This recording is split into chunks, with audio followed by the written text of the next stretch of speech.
믿음이란 입술의 고백으로 끝나지 않습니다.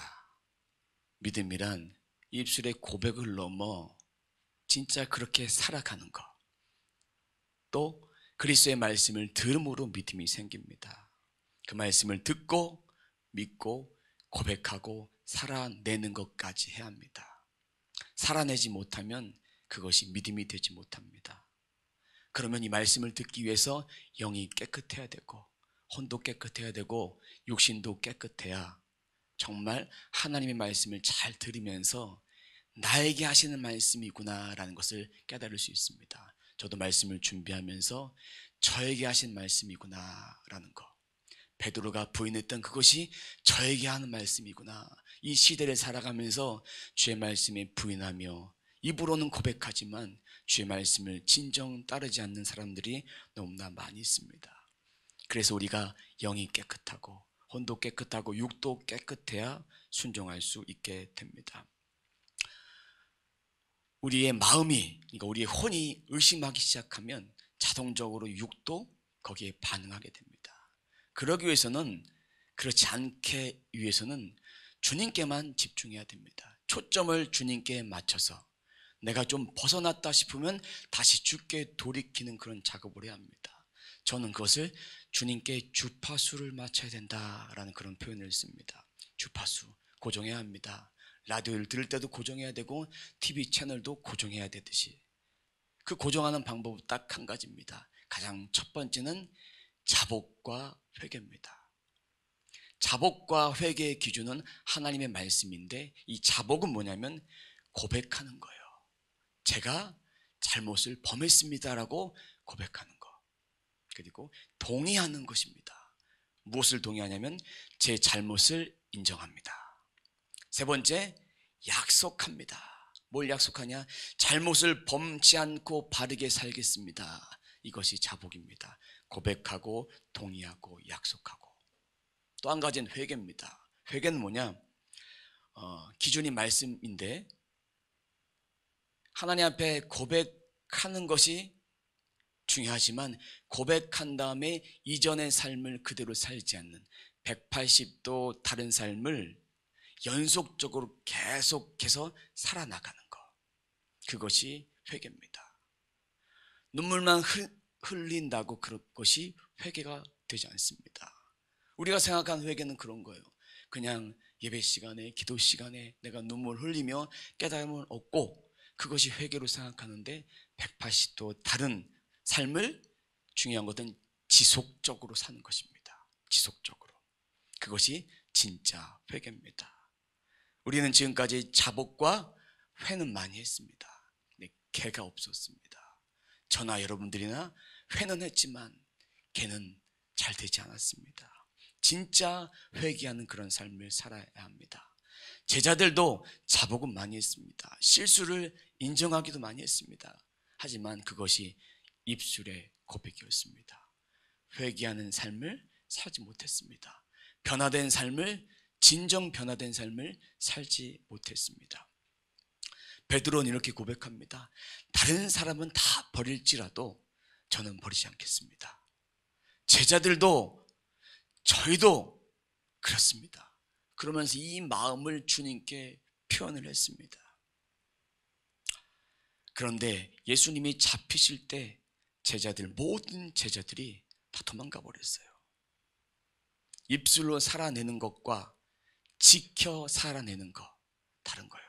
입술로 고백하는 것을 끝내는 것과 진짜 고난이 닥치고 환난이 닥치고 힘들 때에 믿음으로 끝까지 인내하는 것, 그 자리에 있는 것, 그것이 참 중요합니다.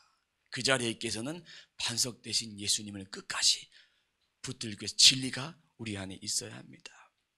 여러분, 우리 삶이 말씀대로 진리 안에 머물렀다면 진정한 회개와 끝까지 견디는 그런 믿음이 있어야 합니다.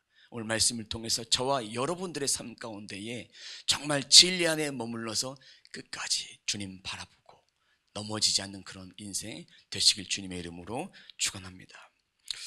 오늘 말씀을 통해서 구체적으로 예수님이 어떤 말씀을 하셨는지 보도록 하겠습니다.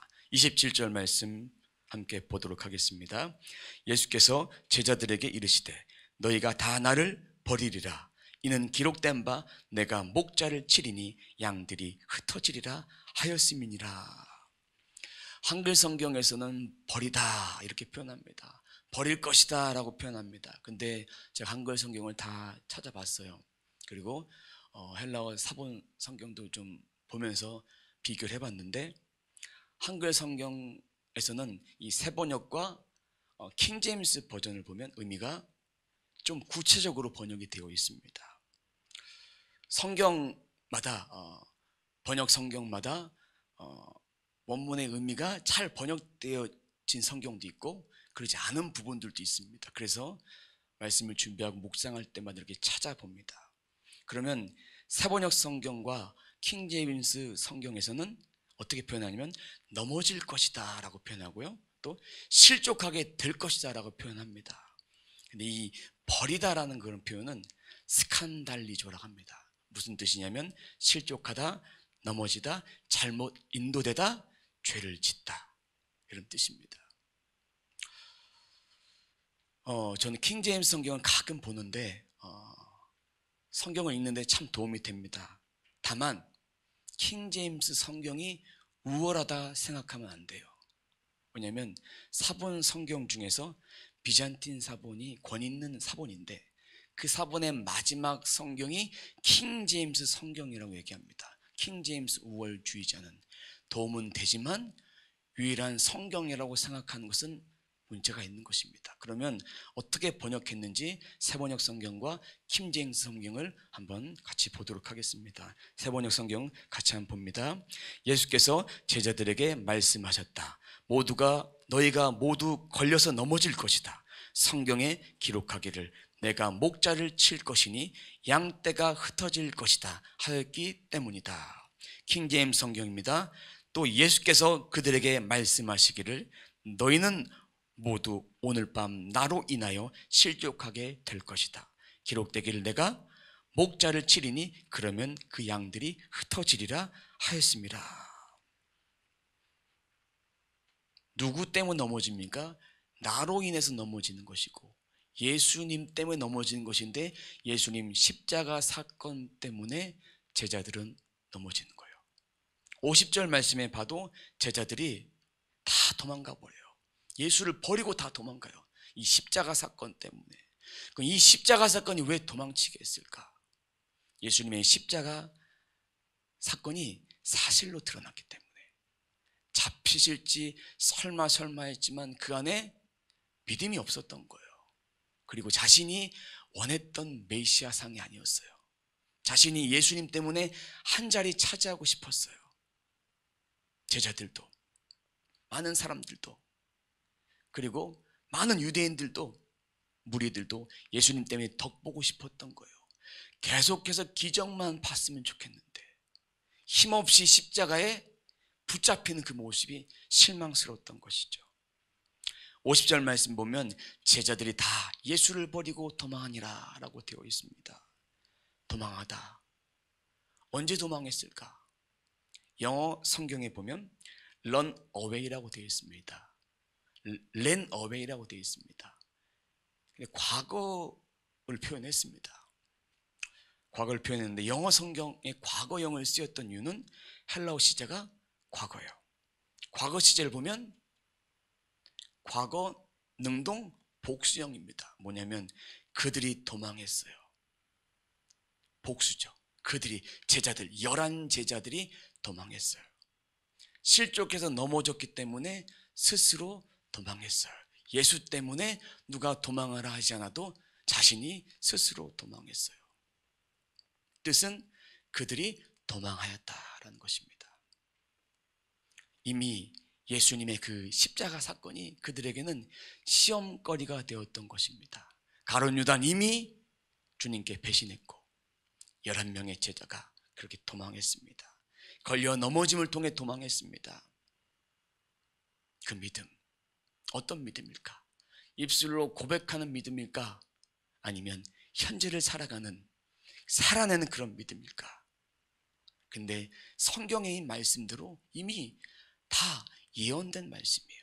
27절 말씀 봅니다. 예수께서 제자들에게 이르시되 너희가 다 나를 버리리라. 이는 기록된 바 내가 목자를 치리니 양들이 흩어지리라 하였습니다. 이거는 구약의 스가랴가 예언한 그 말씀이 그대로 되어진 거예요. 기록된 바 스가랴의 예언에 그렇게 되어 있다. 근데 내가 목자를 치리니 하나님이 메시아를 치겠다. 메시아를 치는데 양들이 흩어지겠다. 제자들이, 백성들이 흩어지겠다. 어떻게 흩어지냐? 어떻게 치냐? 십자가를 통해 주님께서 돌아가시는 사건은 이미 구약에부터 예언된 말씀, 태초부터 계속해서 약속된 그런 말씀인 거예요. 근데 그것이 마음에 걸려 넘어지는 거예요. 실망한 거예요. 근데 이 말씀이 흩어진다는 말씀이 성령 강림 후에 제자들이 복음을 통해서 성령 충만함을 받고 다 흩어집니다. 흩어져서 증인이 됩니다. 이 예언의 말씀대로. 지금은 이들이 아직 시험을 통과하지 않고 주님을 기다리지 못한 부족한 믿음 때문에, 완성되지 못한 믿음 때문에 주님을 떠났지만 앞으로는 그렇게 될 것입니다. 우리의 믿음도 완성되어지는 거예요. 성화되어지는 거예요. 성화되어지는 거예요. 지금의 믿음이 계속해서 성장되고 성화되기 위해서는 이 고난이 우리들에게 유익이 되는 것입니다. 이 현장 가운데 머물러 있는 것입니다. 그리고 나서 제자들에게 28절의 말씀해 줍니다. 함께 봅니다. 그러나 내가 살아난 후에 너희보다 먼저 갈릴리로 가리라. 살아난다. 제자들에게 이미 살아난다고 말씀하셨다면 제자들은 부인하지 말았어야 됐습니다. 이미 그 말씀을 들었어요. 살아난다. 성경대로 죽었다가 3일 만에 내가 부활한다 라는 메시지를 들었는데 이들은 그 메시지를 듣고도 주님을 부인하는 그런 일들을 벌입니다. 3일 만에 살아난다. 근데 먼저 갈릴리로 가겠다. 이렇게 말씀하고 있습니다. 먼저 갈릴리로 가겠다라는 얘기는요, 갈릴리로 주님이 먼저 가겠다라는 그런 말씀일 수도 있지만 여기서 말하고자 하는 바는 갈릴리 지역은 이방인들의 침략을 많이 받았습니다. 그래서 이방의 갈릴리라고 표현하기도 하고요. 그리고 유대인들이 무시하는 지역이었습니다. 그리고 혼혈인들이 많았어요. 이방인들이 많았어요. 결혼을 했으니까 혼혈인들과 이방인들과 무시당하는 지역이었습니다. 근데 중요한 것은 제자들이 부르심을 받았던 그 자리예요. 부르심을 받았던 그 자리. 먼저 갈릴리로 가시겠다라는 그 말씀은 십자가를 통해서 내가 모든 죄악, 모든 인생의 질고, 모든 정죄, 멸시 천대를 내가 지겠다. 그 지고 내가 갈 테니까 너희는 나를 따르라. 너희는 나를 따라야. 그 말씀을 하고자 하신 거예요. 먼저 주님이 그 길을 가셨던 것이고, 부활하신 뒤에 제자들을 그곳에서 실제로 만나시면서 화롯불을 피워놓으시고 떡을 주시고 그렇게 생선을, 조반을 주시면서 제자들에게 위로해 주시고 격려해 주시며 다시 제자들이 사명을 부여잡을 수 있도록 그렇게 허락해 주십니다. 주님은 그렇게 혼자 내버려 두시는 분이 아닙니다. 이것이 주님이 십자가에 돌아가실 것이다, 고난은 있다라는 예언으로 말씀해 주신 메시지입니다. 이 말씀을 듣고 베드로는 뭐라고 말합니까? 29절입니다. 베드로가 여짜오되 다 버릴지라도 나는 그리하지 않겠나이다. 장담을 해요. 장담을. 그리하지 않겠나이다. 이것도 나중에 고백이에요. 지금 현재는 베드로가 부인합니다. 여러분, 우리들에게 누가 칼을 목에 대고 그리고 누군가 우리들에게 삶의 질고로 가장 힘들어하는데 물질로 우리 유혹한다고 생각해 보세요. 주일 성수 못하게 만들고 예배드리지 못하게 하면서 물질로 유혹한다. 주님, 전 안 그럴 수 있습니다. 근데 그 상황이 목에 풀칠도 못하는 상황이에요. 그 속에 과연 전 안 그러겠습니다라고 고백할 수 있는, 자신 있게 말할 수 있는 사람이 몇 명이나 될까요? 신앙생활은 절대로 장담하면 안 돼요. 다 버릴지라도 나는 안 그러겠다, 이미 선줄로 생각하면 넘어진다고 성경은 말해주고 있습니다. 우리는 다 선자가 아닙니다. 주님 나라 갈 때까지 계속해서 주님 붙들고 가야 됩니다.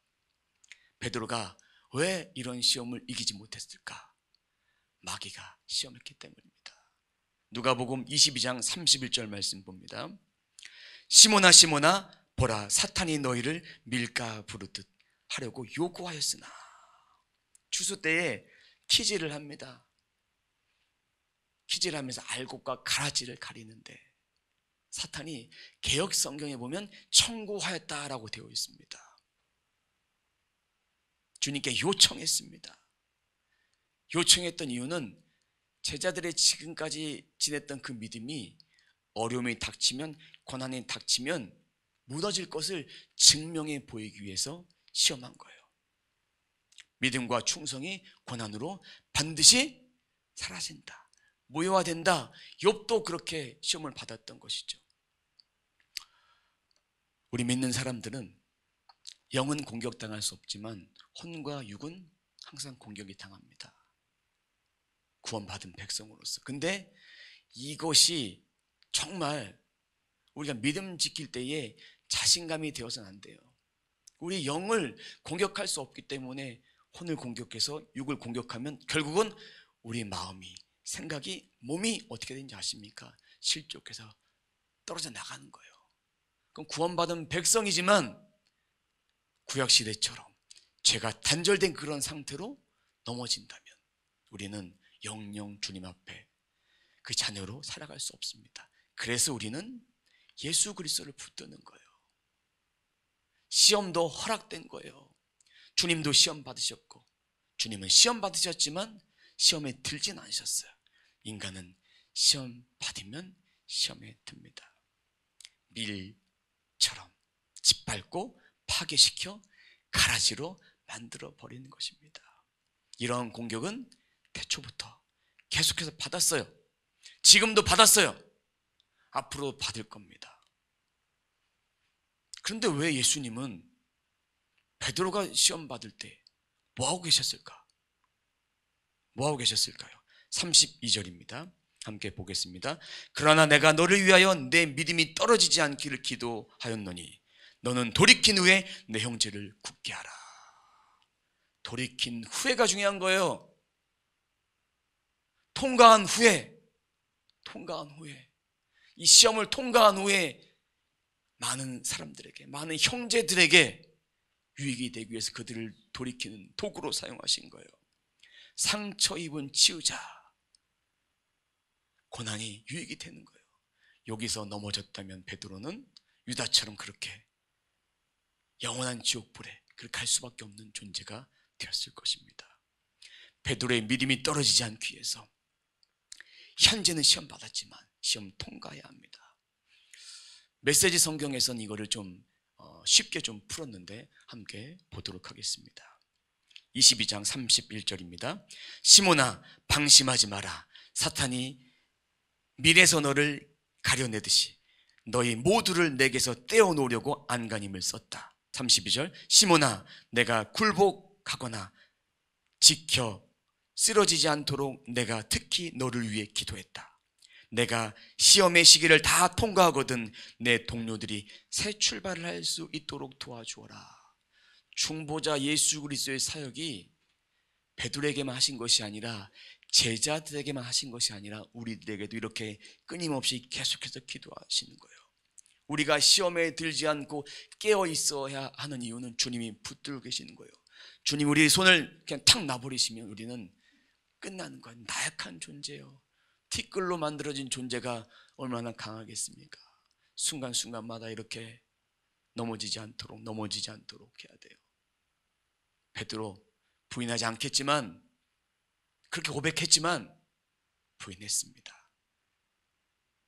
닭이 2번 울기 전에 새벽에 3번 부인했습니다. 한 번도 아니고 3번 부인했습니다. 오늘 본문 30절입니다. 예수께서 이르시되 내가 진실로 내게 이르노니 오늘 이 밤 닭이 2번 울기 전에 내가 3번 나를 부인하리라.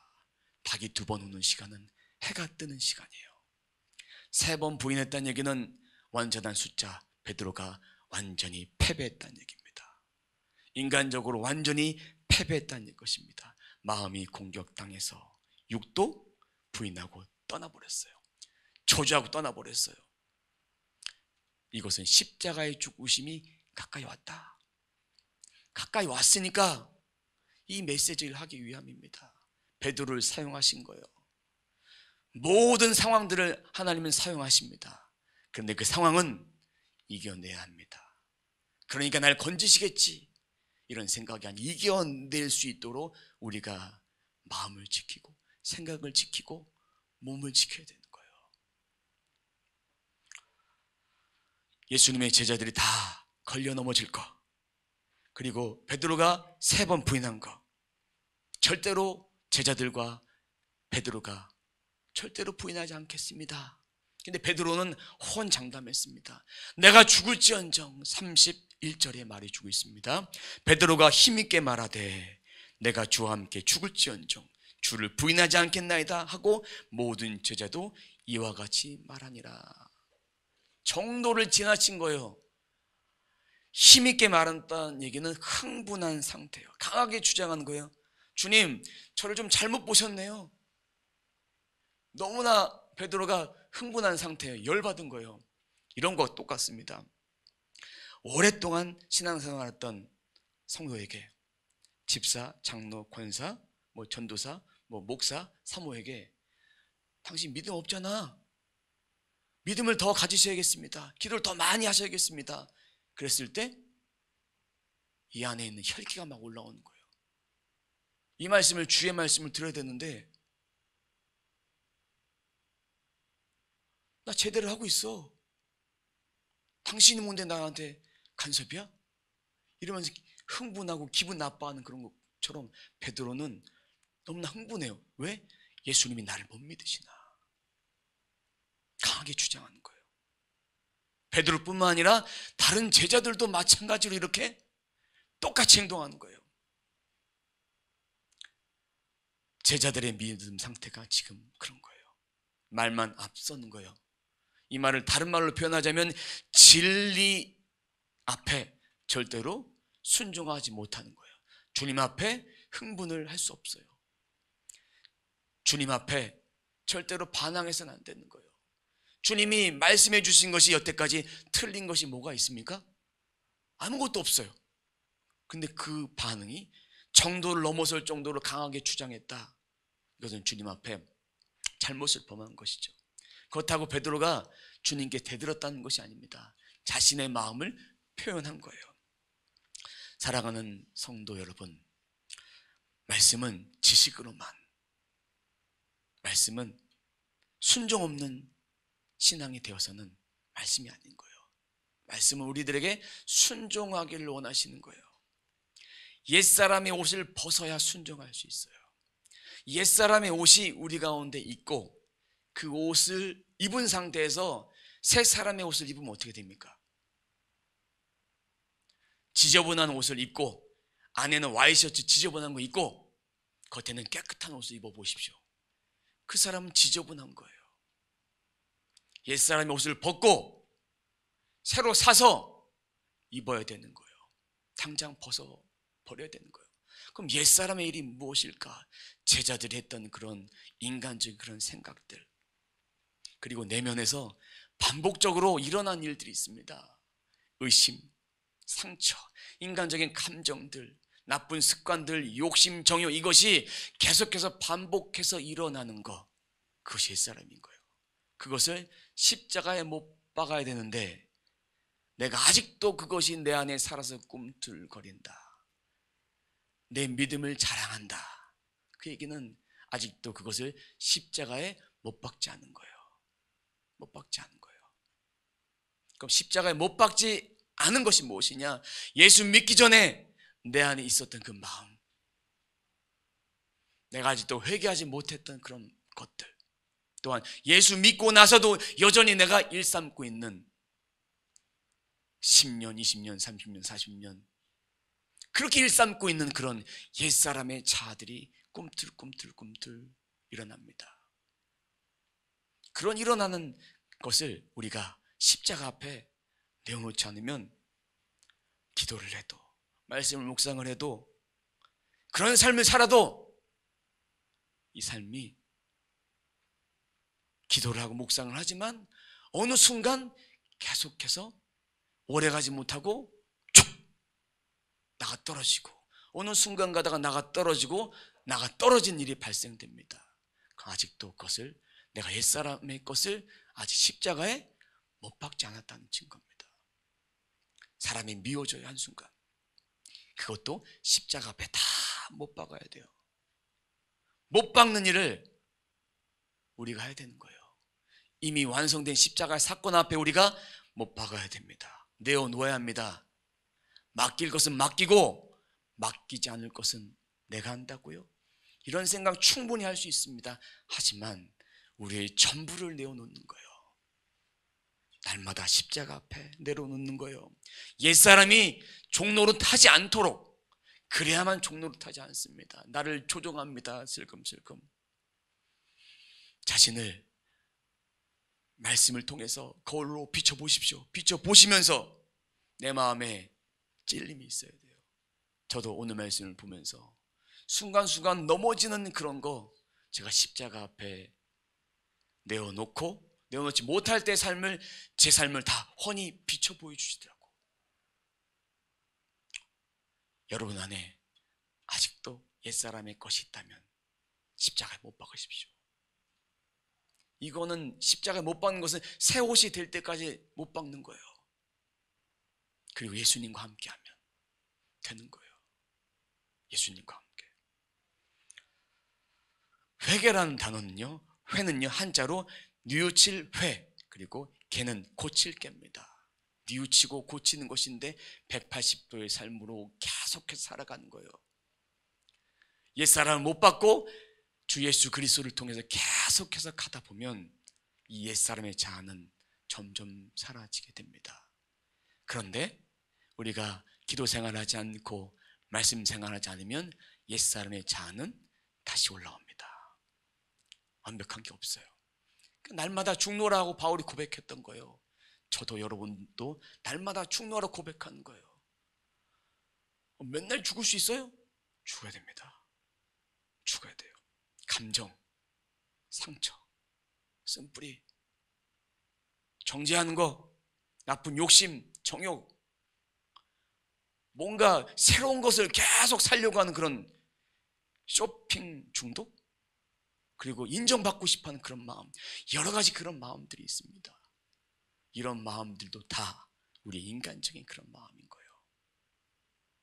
인간적인 그런 마음. 내게 그런 마음이 어떤 것이 있나 생각날 때마다 주님 앞에 가지고 가세요.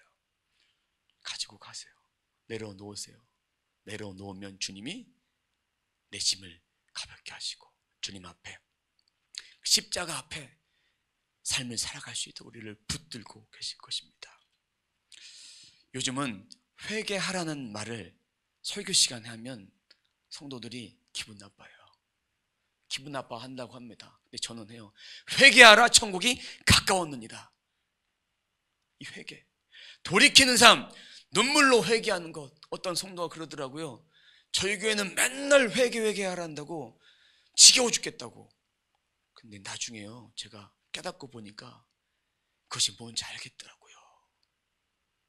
처음엔 어려웠다고 솔직하게 고백합니다. 회개가 돌이키고 새롭게 변화된 삶이에요. 변화된 삶을 지속적으로 살아가는 것, 이것이 바로 회개에 합당한 삶이 되는 것입니다. 사랑하는 성도 여러분, 넘어지지 않는 인생 되길 원하십니까? 왜 내 내면에 옛사람이 계속 올라올까요? 인간이니까 당연히 올라오는 건 정상 아닌가요? 이것부터 시작하셔야 됩니다. 인간이니까.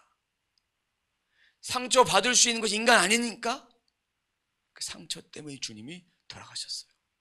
주님은 우리들에게 구원 주시는 것은 전인격적인 구원이에요.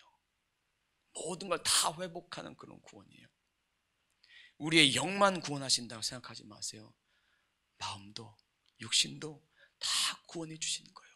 그것이 주님이 부활하셔서 다시 오실 때에 부활의 증거로 바울 서신에 얘기했던 것처럼 똑같이 그 증거가 됩니다. 주님 부활하셨으니까 똑같이 우리도 부활체로 거룩한 신성으로 부활되었기 때문에 그것을 경험하는 것이 이 땅의 삶이고, 그것을 경험하는 것이 하나님이 우리들에게 주신 구원의 은혜입니다. 아직도 내 안에 인간이니까 그럴 수 있어. 이런 마음이 불쑥불쑥 올라오면 아직까지 십자가 앞에 내가 못 박지 않았다 라는 증거입니다. 우리가 예수님 믿고 신앙생활 하니까 넘어지지 않을 것이다 라는 신앙생활, 그런 생각 저와 여러분들 버리세요. 다 넘어질 수밖에 없어요. 진리 안에서 옛사람의 행실을 완전히 벗어버리고 그렇게 매일매일 살아가야만 넘어지지 않습니다. 중요한 것은 넘어졌다는 것을 모르는 사람들이 있습니다. 고난을 받아도 고난 받는 이유를 모르는 사람이 있어요. 그냥 아픈가 보다, 그냥 힘든가 보다, 그냥 내가 다른 사람보다 고난의 굴곡이 많은가 보다 생각하는 분들이 있습니다. 고난을 주신 이유는 다 있습니다. 시험을 이기기 위해서, 그들을 통해서 주님을 더 붙잡기 위해서. 진리 안에서 이렇게 계속 살아가다 보면 초반부에는 어떤 현상이 벌어지냐면, 옛사람을 버리지 못하면 영적인 금단 현상이 일어납니다. 술, 담배, 마약 이런 걸 했을 때 금단 현상이 일어나요. 계속해서 몸이 그 옛날 습관을 쫓아가려고 계속해서 몸이 반응을 합니다. 원래대로 돌아가고 싶은 마음, 이런 죄악된 습관을 하던 그런 옛 자아들대로 돌아가려고 하는 그런 마음들이 생깁니다. 그때에 우리의 혼도, 우리의 육도 똑같이 영적인 생활 가운데에 가다가 자빠지는 분들은 이런 영적 금단 현상이 일어나고 있는 거예요. 금단 현상. 순간순간마다 그것을 십자가에 못 박으십시오. 그것이 살아가는 방법이에요. 그것이 우리가 살 수 있는 방법입니다. 말씀과 성령으로 충만할 때만 자유할 수 있어요. 자유롭고 싶습니까? 저도 자유롭고 싶습니다. 그러기 위해서 날마다 선포하는 거예요. 평생도록 먹고 마셔야 될 영적 식사를 거르지 말아야 되는 거예요. 그것을 거를 때 한 번쯤은 괜찮겠지, 한 번이 두 번 되고 세 번 되고 다섯 번 되고 10번 되면 우리 인생은 점점 걷잡을 수 없습니다. 주일 예배도 한 번, 두 번 빠지는 거 별거 아니라고 생각하겠지만 그것이 계속되어지면 영적으로 힘들게 됩니다. 평생도록 먹고 마셔야 될 그런 영적 식사, 바라기는 우리가 이런 영적 식사로 진리로 무장해야 합니다. 그래서 넘어지지 않도록 그렇게 해야 합니다. 넘어지지 않도록. 그리고 넘어지지 않는 그런 인생 되어야 합니다. 말씀과 성령으로 충만할 때만, 평생토록 이것을 먹고 마실 때만 그렇게 우리는 자유할 수 있습니다. 영적 힘이 우리들에게 필요합니다. 바라기는 우리 모두가 진리로 무장해서 넘어지지 않는 인생 되시길 주님의 이름으로 축원합니다.